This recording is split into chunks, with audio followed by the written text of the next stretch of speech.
ओम नमः शिवाय। श्रावण माह महात्म्य 19वां अध्याय।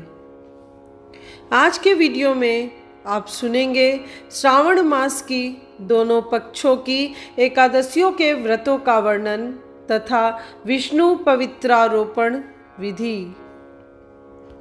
ईश्वर बोले, हे महामुने, अब मैं श्रावण मास में दोनों पक्षों की एकादशी तिथि को जो किया जाता है उसे कहता हूँ।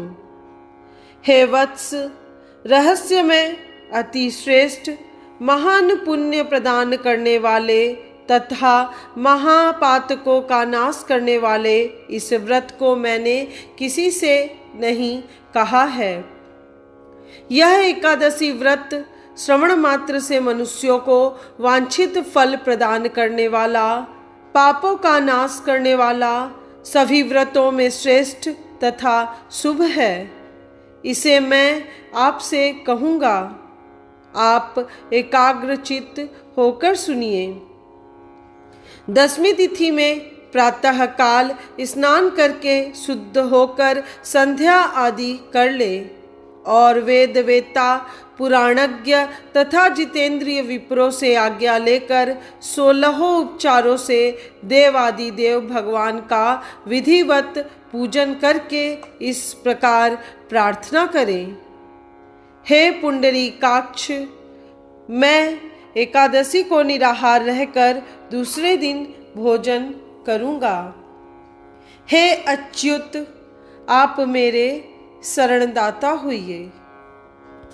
हे वत्स, गुरु, देवता तथा अग्नि की सन्निधि में नियम धारण करें और उस दिन काम क्रोध रहित होकर भूमि पर शयन करें।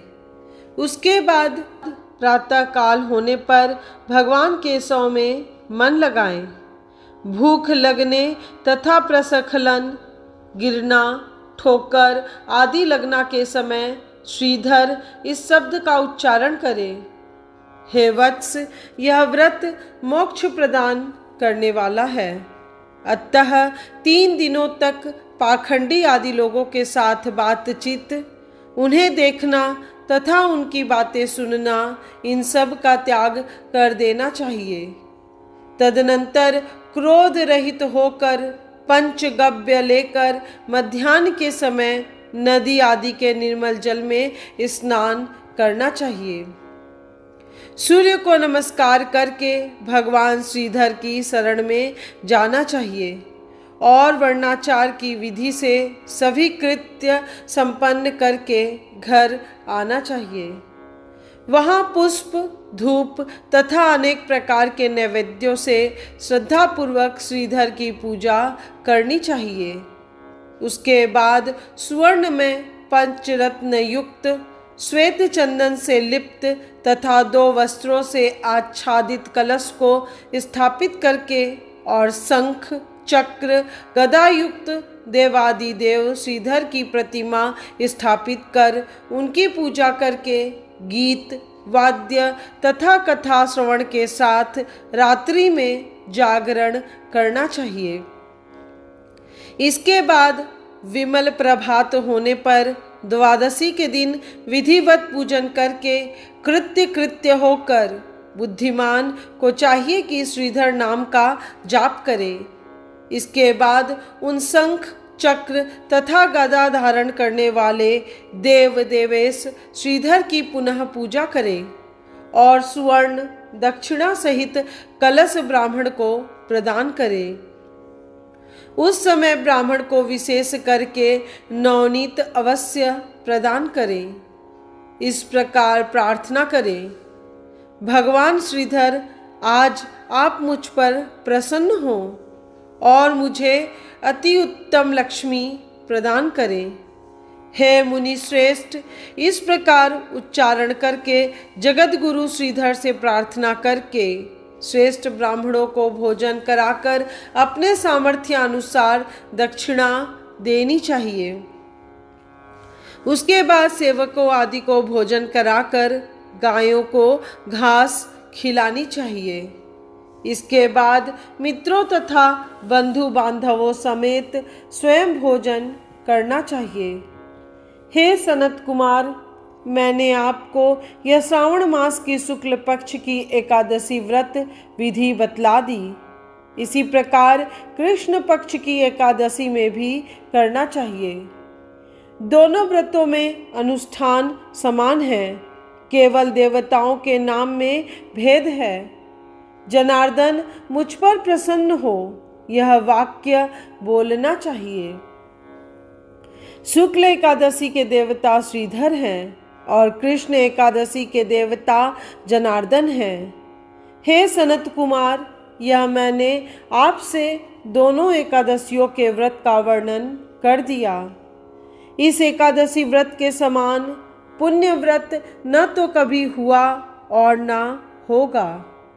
आपको यह व्रत गुप्त रखना चाहिए और दुष्ट हृदय वाले को नहीं प्रदान करना चाहिए। ईश्वर बोले, हे सनत कुमार, अब मैं द्वादशी तिथि में होने वाले श्रीहरि के पवित्रारोपण व्रत का वर्णन करूंगा।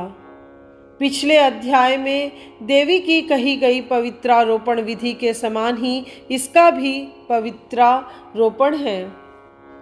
इसमें जो विशेष बात है उसे मैं बताऊंगा। सावधान चित्त होकर सुनिए। हे महामुने, इस व्रत के लिए जो अधिकारी बताया गया है उसे आप सुने। ब्राह्मण, क्षत्रिय, वैश्य, शूद्र तथा स्त्री, इन सभी को अपने धर्म में स्थित होकर भक्ति पूर्वक पवित्रारोपण करना चाहिए।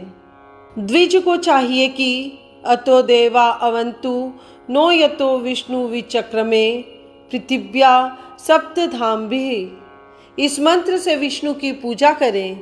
स्त्रियों तथा शूद्रों के लिए नाम मंत्र है जिसके द्वारा वे विष्णु की पूजा करें।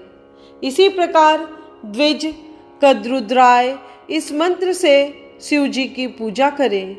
स्त्रियों तथा शूद्रों के लिए नाम मंत्र है जिसके द्वारा शिव जी की पूजा करें। सतयुग में मणिमय, त्रेता में सुवर्णमय, द्वापर में रेशम का और कलियुग में कपास का सूत्र पवित्रक के लिए बताया गया है। सन्यासियों को शुभ मानस पवित्रारोपण करना चाहिए। बनाए गए पवित्रक को सर्वप्रथम बांस की सुंदर टोकरी में रखकर शुद्ध वस्त्र से ढककर भगवान के सम्मुख रखे और इस प्रकार कहे, हे प्रभो, क्रियालोप के विधान के लिए जो आपने आच्छादन किया है, हे देव, आपकी प्रसन्नता के लिए मैं इसे करता हूँ। हे देव, मेरे इस कार्य में विघ्न न उत्पन्न हो। हे नाथ, मुझ पर दया कीजिए। हे देव, सब प्रकार से सर्वदा आप ही मेरी परम गति हैं। हे जगतपते, मैं इस पवित्रक से आपको प्रसन्न करता हूँ। ये काम क्रोध आदि मेरे व्रत का नाश करने वाले ना हो।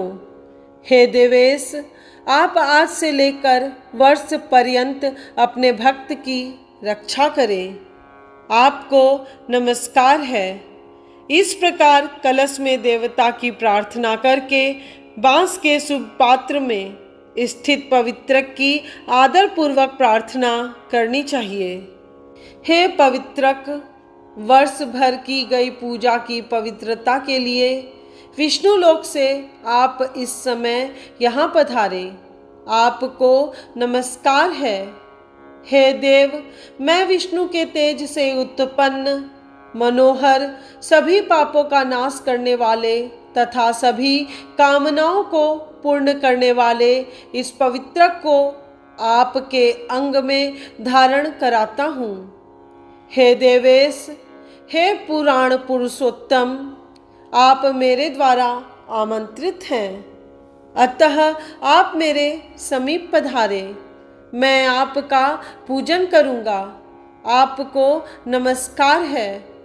मैं प्रातःकाल आपको यह पवित्रक निवेदन करूँगा। उसके बाद पुष्पांजलि देकर रात्रि में जागरण करना चाहिए। एकादशी के दिन अधिवासन करें और द्वादशी के दिन प्रातःकाल पूजन करें। पुनः हाथ में गंध, दुर्वा तथा अक्षत के साथ पवित्रक लेकर ऐसा कहें, हे देव देव, आपको नमस्कार है। वर्ष पर्यंत की गई पूजा का फल देने वाले इस पवित्रक को पवित्रीकरण हेतु आप ग्रहण कीजिए। मैंने जो भी दुष्कृत्य किया है उसके लिए आप मुझे आज पवित्र कीजिए। हे देव, हे सुरेश्वर, आपके अनुग्रह से मैं शुद्ध हो जाऊं। इस प्रकार मूल मंत्र से संपुटित इन मंत्रों के द्वारा पवित्रक अर्पण करें।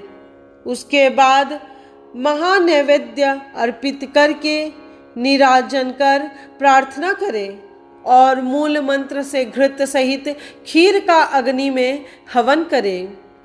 इसके बाद इसी मंत्र से पवित्रक का विसर्जन करके इस प्रकार बोले, हे पवित्रक, वर्ष भर की गई मेरी शुभ पूजा को पूर्ण करके अब आप विसर्जित होकर विष्णु लोक को प्रस्थान करें।